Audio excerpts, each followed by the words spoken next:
valmimist on toetatud Kultuuriministeeriumi heliloomingu tehnilise programmist Eesti Vabariik 97 ja kool. Teos on mõeldud ka kooridele, kus puuduvad viisi pidavad lauljad. Seade esmaettekandjaks on Eesti tütarlaste kool. Kuna ka ettevalmistusperiood jäi lühikeseks, siis me kanname ette teile ainult viimase salmi.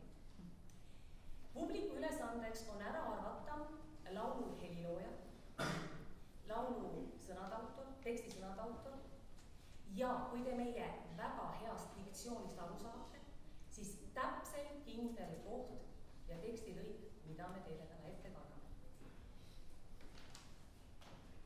Oleme valmis müüma seade kirjastusõigust kirjastusele Talmar ja Põhi.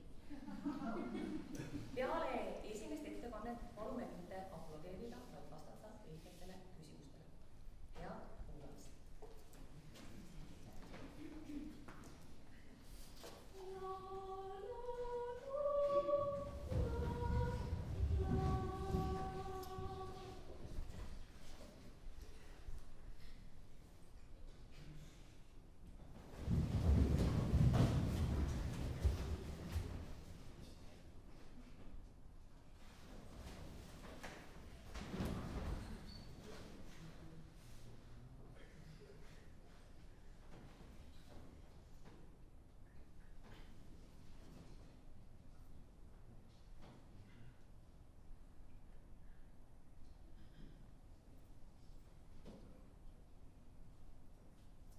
Palume õiget pealkirjastust.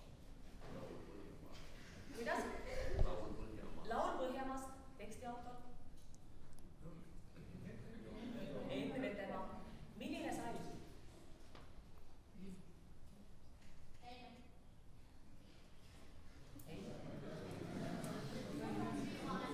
Viimane salm. Ja nüüd, kuna meil olid viisipidamatud lauljad, siis me palume, et me esitame selle nüüd kõik koos viisipidavate lauljatega ja te võtate uuesti alga asendust. Ja publik laulab meeldivalt hääleselt soovib.